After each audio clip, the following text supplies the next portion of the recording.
بسم اللہ الرحمن الرحیم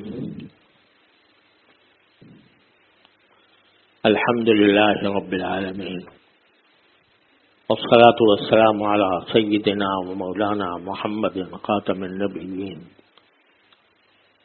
و امام المرسلین وعلى آلہ واصحابہ اجمعین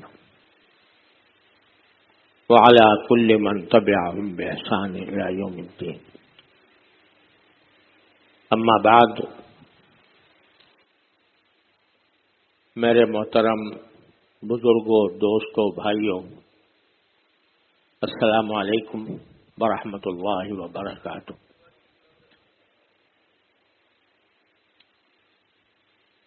آج ہم سب کیسے پرآشوب دور سے گزر رہے ہیں، جس میں طرح طرح کے فتنے، طرح طرح کے مسائل، طرح طرح کی پریشانیاں تقریباً ہر انسان اور مسلمان کو درپیش ہیں۔ عالمی سطح پر بھی، ملکی سطح پر بھی، اور انسان کی انفرادی زندگی میں بھی۔ اس وقت عالمی سطح پر فلسطین میں جو کچھ ہو رہا ہے، غزہ کے شہر کو اسرائیل کی وحشیانہ بمباری نے تہس نہس کر کے رکھ دیا، اور براہ راست شہریوں کی عمارتوں پر گولے برسانے کا سلسلہ متواتر جاری ہے۔ ہر چند گھنٹوں کے بعد کسی مسلمان یا فلسطینی آبادی کے علاقے پر بمباری کی جاتی ہے۔ دنیا آنکھوں سے دیکھ رہی ہے کہ اس بمباری میں بلا امتیاز مرد، عورتیں، بچے، وہ سب شہید ہو رہے ہیں، اور اب تازہ ترین اعداد و شمار کے مطابق تقریباً 8,000 فلسطینی اس بمباری میں شہید ہو چکے۔ بین الاقوامی قانون یہ ہے جنگ کا کہ مدنی آبادی، شہری آبادی پر بمباری کرنا قانوناً منع ہے، جنگی جرائم میں شمار ہوتا ہے، اور ایسے بم برسانا جس سے آگ لگے، فاسفورس کے بم، وہ بین الاقوامی قوانین کے تحت ممنوع ہے۔ ہسپتالوں پر بمباری، عبادت گاہوں پر بمباری قانوناً منع ہے،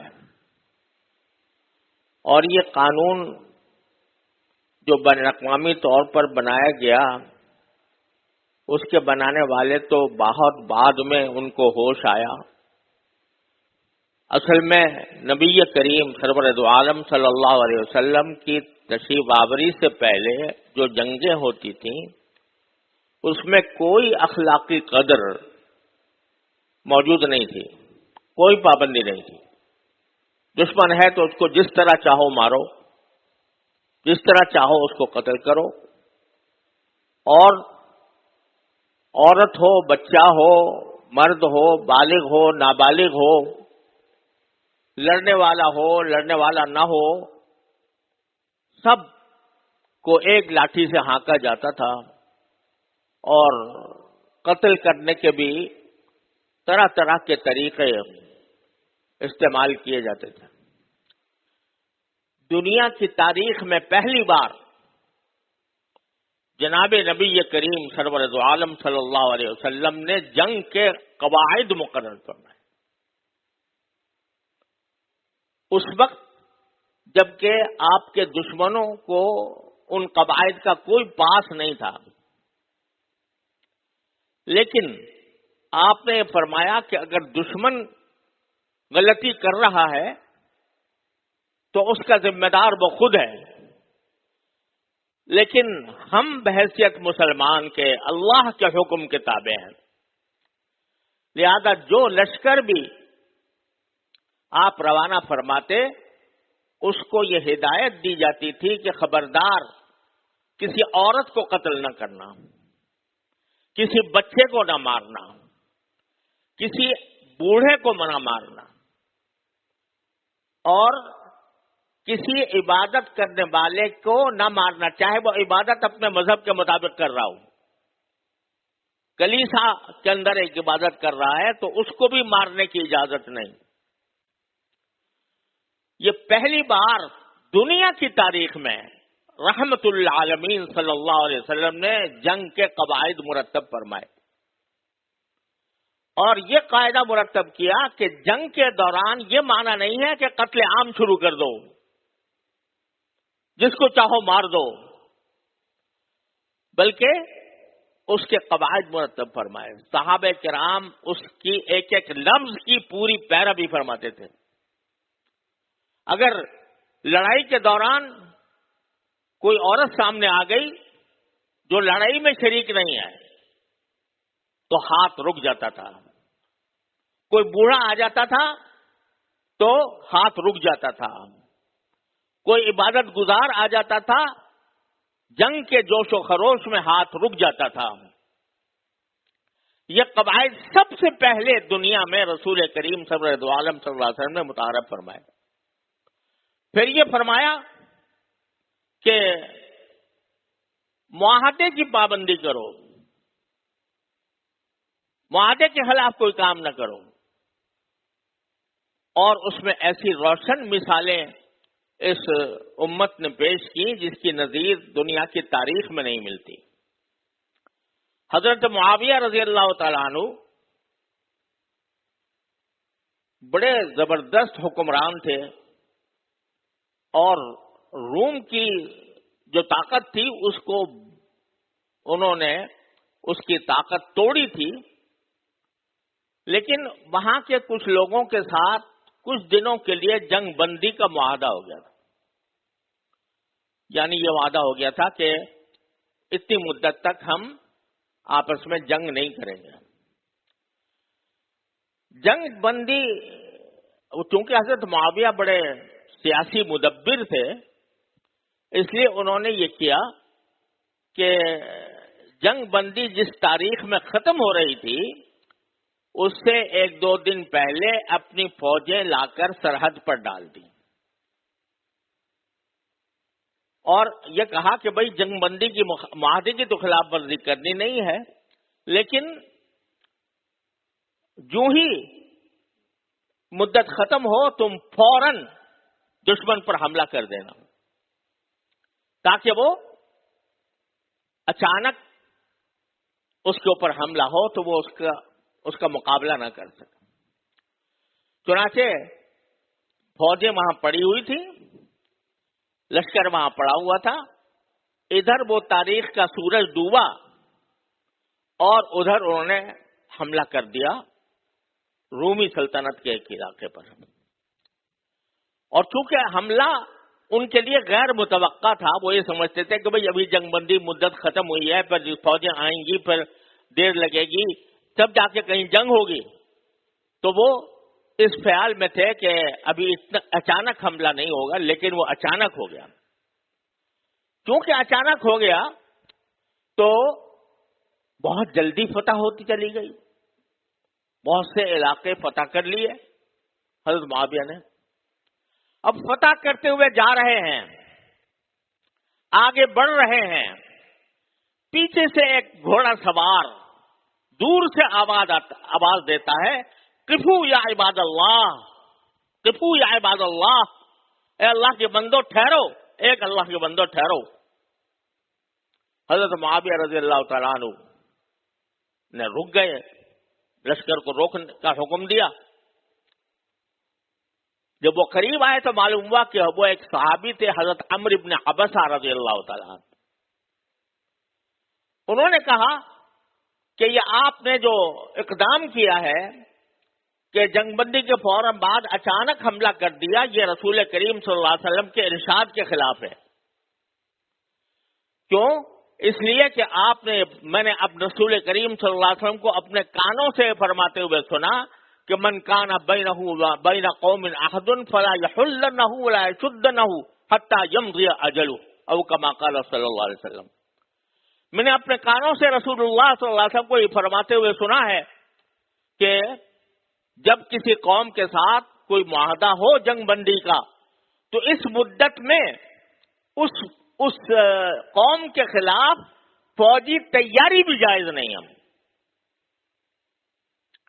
اس مدت میں آپ گھوڑوں پر زین بھی لگا سکتے ہیں، آپ وہاں پر گھوڑوں کا لشکر بھی اپنے جگہ پر اپنے ملک میں بھی تیار نہیں کر سکتے۔ لہذا آپ نے جو یہ کام کیا ہے، جو یہ فتح کیا علاقہ، یہ رسول کریم صلی اللہ علیہ وسلم کے ارشاد کے خلاف ہے، معاہدے کے خلاف ہے۔ کیوں ہی حضرت معاویہ رضی اللہ تعالیٰ عنہ نے نبی کریم صلی اللہ علیہ وسلم کا ارشاد سنا، فوراً حکم دیا فوجیں واپس چلی جائیں،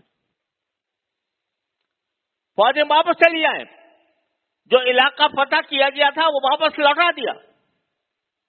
کیوں؟ اس لیے کہ سرکار دو عالم صلی اللہ علیہ وسلم نے جنگ کے کچھ قواعد بنائے، اور جتنے جہاد ہوئے ان سب میں ان قواعد کی، ان اخلاق کی، ان ہدایات کی پوری پابندی کی گئی صحابہ کرام کی طرف سے۔ یہ حکم دیا گیا تھا کہ جب کسی دشمن کے اوپر وار کرو تو قتل کرنا تو جائز ہے دشمن کو، لیکن مسلح نہ کرنا، یعنی اس کے ناک کاٹ دی، اس کے کان کاٹ دیے، اس کے ہاتھ کاٹ دیے، مسلح کرنا جائز نہیں ہے۔ لا تمثلوا، یعنی مسلح نہ کرنا، ہاتھ پاؤں یا اعضا کو مت کاٹنا، اپنے دشمن کے اعضا کو بھی مت کاٹنا، جنگ کے دوران مت کاٹنا۔ قریش کے لوگوں نے جنگ احد کے اندر بہت سے لوگوں کے ہاتھ پاؤں کاٹے تھے، مسلح کیا تھا۔ حضرت حمزہ رضی اللہ تعالی عنہ کو شہید کر کے ان کا کلیجہ نکال کر کچا چبایا گیا تھا، اور بڑے ڈھیٹ انداز میں اس وقت ابو سفیان کافر تھے، انہوں نے کہا تھا کہ وَسَتَجِدُونَ فِي الْقَوْمِ مُسْلَةً لَمْ آمُرْ بِهِ وَلَمْ يَسُؤْنِي، کہ صحابہ کرام سے رسول کریم صلی اللہ علیہ وسلم سے خطاب کر کے کہا تھا کہ آپ جنگ کے اندر دیکھیں گے کہ ہم نے بعض لوگوں کا مسلح کیا ہے، یعنی اس کے اعضا کاٹے ہیں، میں نے اس کا حکم تو نہیں دیا تھا لیکن مجھے کچھ برا بھی نہیں لگا۔ لم آمر بھی ولم یسؤنی، تو وہاں انہوں نے کیا مسلح۔ سرکار دو عالم صلی اللہ علیہ وسلم نے فرمایا مسلمان کے لیے جائز نہیں ہے کہ وہ مسلح کرے۔ یہ قوانین ساری تاریخ انسانیت میں سب سے پہلے نبی کریم سرور دو عالم صلی اللہ علیہ وسلم نے وضع فرمائے۔ یہ بین الاقوامی قوانین جو بنے وہ سارے صدیوں کے بعد، لیکن کیسے بنے کہ وہ صرف بڑی بڑی طاقتوں کا تحفظ دینے کے لیے ہیں۔ اب آپ دیکھیے کھلی آنکھوں یہ صورتحال ہو رہی ہے، بچوں کو مارا جا رہا ہے، عورتوں کو مارا جا رہا ہے، ہسپتالوں پہ حملے کیے جا رہے ہیں، مسجدوں پر، کلیساؤں پر حملے ہو رہے ہیں، اور اس طرح بمباری کی جا رہی ہے کہ وہ خود بخود مسلح کے مرادف ہے۔ کسی کا ہاتھ کٹا ہوا ہے، کسی کا پاؤں کٹا ہوا ہے۔ وہاں کہ لوگوں کے ذوق شہادت کا یہ حال ہے کہ میں نے دیکھا کہ بچے جو ہیں، بچے نوجوان 15 سال کے 16 سال کے، وہ اپنے ہاتھوں پر نام لکھوا رہے ہیں، اپنا شوق ذوق سے لکھوا رہے ہیں۔ کیوں لکھوا رہے ہیں؟ کہ جب بمباری میں ہم کہیں ملبے کے نیچے دبیں گے اور ہماری لاش سامنے آئے گی تو کم از کم ہمارا پتہ چل جائے گا کہ یہ فلاں شخص ہے۔ شوق ذوق سے لوگ لکھوا رہے ہیں، ہنس کر اپنے نام لکھوا رہے ہیں۔ ان بچوں کے اوپر بمباری ہو رہی ہے۔ ان کی بجلی بند ہے، جن کا پانی بند ہے، جن کے لیے پانی کا ہر قطرہ روک دیا گیا ہے، سب کھلی آنکھوں ہو رہا ہے، یہ کام دھڑلے سے ہو رہا ہے، اور یہ بین الاقوامی قوانین کے اور بین الاقوامی اخلاق اور انسانی حقوق کے علمبردار وہ کہتے ہیں ہم اسرائیل کے ساتھ کھڑے ہیں، اور کہتے ہیں خوب ظلم کرو تم ان فلسطینیوں پر، جتنا کر سکتے ہو کرو۔ یہ ان حالات میں ہم اس وقت ہیں، اور جب یہ خبریں سنتے ہیں تو کون سا مسلمان ایسا ہوگا جس کا دل روتا نہ ہو۔ ایک رسول کریم صلی اللہ علیہ وسلم کے ارشاد کے مطابق دنیا کے کسی بھی خطے میں کسی مسلمان بھائی کے اوپر ظلم ہو رہا ہو تو ہر مسلمان کے دل میں اس کی تڑپ ہونی چاہیے۔ مسلمانوں کو ایک جسم قرار دیا، ایک جسم ہے، جیسے ایک جسم میں کسی ایک عضو کو تکلیف ہوتی ہے تو سارا جسم متاثر ہوتا ہے، اس طرح ہمارا۔ اور مشکل یہ ہے کہ میں اور آپ عام آدمی، عوام، وہ بس کوڑتے ہیں، غمگین ہیں، صدمے سے دو چار ہیں، پریشان ہیں، لیکن ساتھ ہی ان کے لیے کوئی راستہ سمجھ میں نہیں آتا کہ وہ اس بے چینی کا راستہ کو دور کرنے کا کیا راستہ ہو، کیونکہ نہ ہم میں طاقت ہے، نہ ہم جنگی امور کو جانتے ہیں، کوئی جنگی تربیت لی ہو ہم نے، نہ ہمارے پاس ایسے وسائل ہیں کہ وہاں تک پہنچ جائیں، اور اگر پہنچ بھی جائیں تو جا کر سوائے اس کے کہ ان کے لیے ایک مسئلہ بنے، کوئی اور ہم ان کی مدد کر نہیں سکتے، کیونکہ ہمیں جنگ کرنی نہیں آتی۔ اور آج کی جنگ وہ تلوار اور تیر کی جنگ نہیں ہے، وہ ٹیکنالوجی کی جنگ ہے جس سے ہم واقف نہیں، لہذا ہم یہاں بیٹھے ہوئے سوائے غمزدہ ہونے کے اور سوائے رنجیدہ ہونے کے اور سوائے پریشان ہونے کے اور کوئی راستہ ہماری سمجھ میں نہیں آتا۔ راستہ زیادہ سے زیادہ ہمارا آپ کا یہ ہے ظاہری اسباب میں کہ اپنی حکومتوں کو، اپنے برسر اقتدار لوگوں کو، جن کے پاس فوجی طاقت ہے، ان کو متوجہ کریں کہ بھائی یہ ساری دنیا کے اندر، یہ پوری دنیا متحد ہو کر، ساری مغربی دنیا متحد ہو کر فلسطینیوں کو مٹانے کی کوشش میں۔ اس موقع پر اگر مسلمان آپس میں متحد ہو کر کوئی موقف اختیار کریں اور اس میں مداخلت کریں تو اسرائیل کا نام و نشان مٹ سکتا ہے، لیکن افسوس ہے کہ ہمارے جتنے مسلمان ملک ہیں، مراکش سے لے کر انڈونیشیا تک پھیلے ہوئے 55 اسلامی ملک، 55 مسلمان ملک، وہ خاموش بیٹھے۔ خاموش اس معنی میں کہ حمایت میں بیان ضرور دے دیا، یہ کہہ دیا کہ بین الاقوامی قوانین کی خلاف ورزی ہو رہی ہے، یہ کہہ دیا کہ یہ ظلم بند کرو، لیکن کوئی عملی قدم ابھی تک کوئی نظر نہیں آ رہا۔ اس کی وجہ سے ہم عام آدمی اور زیادہ پریشان ہوتے ہیں۔ تو عالمی سطح پر اس وقت پریشانی درپیش ہے ہر مسلمان کو، اور خود اپنے ملک کا حال یہ ہے کہ وہ انحطاط کے بالکل ادنا درجے تک پہنچا ہوا ہے، معاشی بدحالی ہے، معاشی اعتبار سے ملک جو ہے وہ دیوالیہ ہونے کے قریب ہے، IMF کے شکنجے میں کسا ہوا ہے، سیاسی اعتبار سے عدم استحکام ہے، پتہ نہیں چلتا کہ آگے کیا ہونے والا ہے، ہر مسلمان پریشان ہے، کہاں انتخابات ہوں گے نہیں ہوں گے، کب ہوں گے، ہر آدمی کو گرانی کا طوفان مسلط ہے۔ ایک تنخواہ دار انسان کے لیے اپنے جان اور تن کا رشتہ قائم رکھنا مشکل ہو گیا. روٹی نہیں مل رہی لوگوں کو, کھانا نہیں مل رہا. پہلے سبزی اور دال کھا لیا کرتے تھے, اب سبزی اور دال بھی مہنگی ہو گئی, اس میں پریشان ہیں. جو خود مبتلا ہیں وہ اس وجہ سے پریشان ہیں کہ وہ بھوک اور فاقہ مستی میں مبتلا ہے, اور جو خود کچھ کھانے پینے والے لوگ ہیں وہ ان کی حالت کو دیکھ کر رنجیدہ ہیں. غرض پریشانیوں کا اور تفکرات کا ایک جہان ہے جس میں آج ہم آپ زندگی گزار رہے ہیں. اس موقع پر کیا کرنا چاہیے, یہ سوال پیدا ہوتا ہے.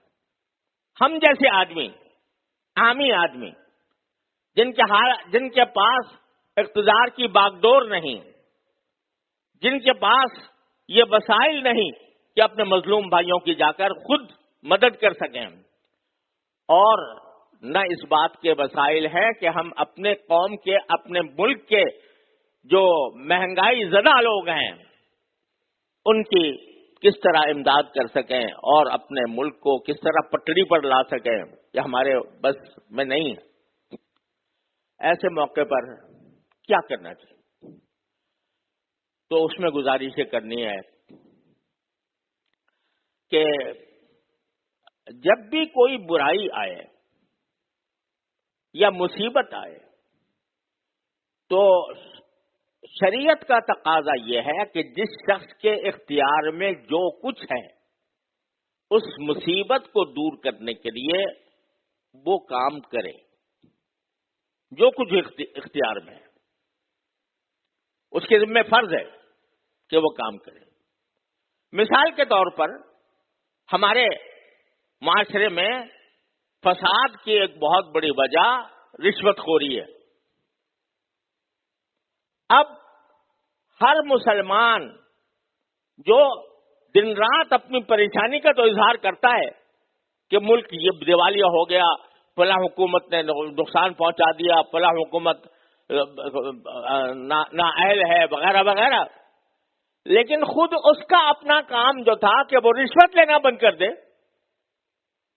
وہ چھوڑے ہوئے, اور مجلسوں میں بیٹھ کر تبصرے ہو رہے ہیں کہ فلاں حکومت آ گئی, فلاں جا رہی ہے, فلاں اچھی تھی, فلاں بری ہے, یہ تبصرے ہو رہے ہیں. لیکن میرے کرنے کا جو کام ہے کہ میں رشوت لینا چھوڑ دوں, میں حرام کھانا چھوڑ دوں, اس کی طرف توجہ نہیں, تو نتیجہ یہ کہ پریشانی گھٹے گی نہیں, بڑھے گی. اور اگر ہر شخص اپنا فرض منصبی اپنے جگہ پر ادا کرے, پہلا کام یہ جو کچھ تمہارے اختیار میں ہے وہ کرو. مثلا مظلوم فلسطینیوں کے لیے مثال کے طور پر ہمارے اختیار میں اتنا ہے کہ ہم کم از کم ان کے مصیبت زدہ ستم رسیدہ بھائیوں کو کچھ معاونت مالی امداد ان کو فراہم کر دیں. تو اس کا تھوڑا سا بہت سلسلہ ہم نے شروع کیا ہے. کوئی بہت زیادہ ایسا نہیں ہے کہ وہاں پر رقم پہنچانا بہت آسان ہو اور ادھر ہم نے دی ادھر وہاں پہنچ گئی, بلکہ اس کے بہت سے اس کو مراحل طے کرنے پڑتے ہیں جب وہاں پہنچتی ہے. الحمدللہ پہنچ رہی ہے لیکن دھیرے دھیرے. تو اگر ہمارے بس میں یہ ہے کہ ان کی مدد کریں, وہ مدد کریں, مالی مدد کریں. اور پاکستان کے حالات کے لحاظ سے جس کے قبضے میں جس کے اختیار میں جو کچھ بہتری ہے وہ اپنا فرض منصبی ادا کرے. دوسرا یہ کہ ایسے موقع پر اللہ جل جلالہ سے لا لگائے. قرآن کریم نے ایک جگہ بڑا معنی خیز لفظ استعمال کیا ہے, فَفِرُّوا إِلَى اللَّهِ, فَفِرُّوا إِلَى اللَّهِ. کیا معنی؟ اللہ تعالیٰ کی طرف بھاگو. بھاگنے کا لفظ استعمال کیا, اللہ کی طرف بھاگو. کیا مطلب؟ ساری پریشانیاں تمہیں سب پریشانیاں لاحق ہیں اور تم ان کی وجہ سے رنجیدہ ہو, سمجھ میں کچھ نہیں آ رہا, کیا کروں کیا نہ کروں. تو راستہ کیا ہے؟ بھاگ کر اللہ تعالیٰ کی پناہ میں چلے جاؤ، اللہ تبارک و تعالیٰ کی پناہ میں چلے جاؤ۔ کیا مانا کہ کچھ دیر، کم از کم کچھ دیر اپنے ذہن کو خالی کر کے، اپنے تمام تعلقات اور تمام معمولات کو خیرباد کہہ کے کچھ دیر خلوت میں، تنہائی میں اللہ تبارک و تعالیٰ کی طرف رجوع کرو کہ یا اللہ میں بھاگ کے آیا ہوں اس مصیبتوں سے، آپ کے پاس بھاگ کے آیا ہوں، تو اے اللہ اپنی رحمت سے ہماری یہ پریشانیاں دور فرما دے۔ تو ایک تو یہ ہے دعا تو ہے ہی اچھی چیز، لیکن دعا کے زبان پہ دعا ہے اور دماغ کہیں اور ہے، تو اس طریقے سے دعا نہیں ہوتی۔ دعا لوگ پڑھتے ہیں، مانگتے نہیں۔ دعا پڑھنے کی چیز نہیں ہے، دعا مانگنے کی چیز ہے۔ اس طرح مانگو جیسے کوئی بیکاری مانگتا ہے اللہ تبارک و تعالیٰ سے۔ اس طرح چند لمحات باری تعالیٰ کی بارگاہ میں حاضر ہو کر کچھ لمحات گزارو کہ یا اللہ ہم پھنس گئے اس مصیبت میں، ہم پھنس گئے ان مصائب میں، ان مشکلات میں، اس کے کھولنے والے آپ کے سوا کوئی اور نہیں ہے۔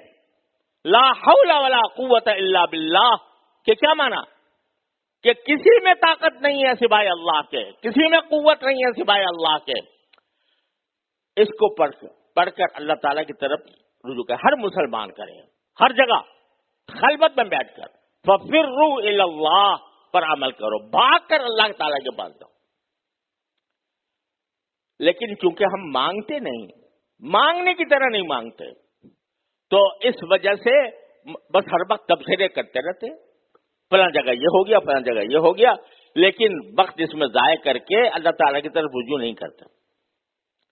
تو اس وقت ہمارے کرنے کا کام کیا ہے؟ ففروا الی اللہ، اللہ کی طرف بھاگ کر جاؤ، اللہ سے مانگو، اور وہ ایسا رحیم و کریم ہے۔ ٹھیک ہے، باوجود دعا کے بھی کچھ عرصے آزمایا بھی جاتا ہے۔ حضرت یونس علیہ السلام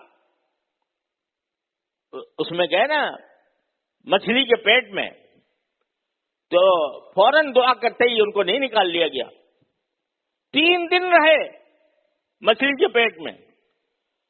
3 دن گزارنا ان اندھیریوں میں، اس گھناؤنی صورتحال میں، جہاں نہ کھانے کو کچھ میسر ہے نہ پینے کو کوئی میسر ہے۔ 3 دن گزارنا 3 سال سے بھی زیادہ، قید سے بھی زیادہ سخت تھا۔ تو آزمایا گیا، 3 دن گزارو اور پھر ہمیں پکارو، تو پھر اللہ تعالیٰ فنجیناہ من الغم، ہم نے ان کو اس گھٹن سے نجات دے دی۔ پھر فرمایا وَكَذَلِكَ نُنْجِي الْمُؤْمِنِينَ، اسی طرح ہم مومنوں کو نجات دیتے ہیں۔ کیا مطلب؟ کہ ہر آدمی مچھلی کے پیٹ میں جائے گا اور وہاں جا کے مانگے گا اور پھر نجات ملے گی؟ نہیں، مطلب یہ کہ جب بھی بندہ اس جذبے کے ساتھ مانگے گا جس جذبے سے حضرت یونس علیہ السلام نے مانگا تھا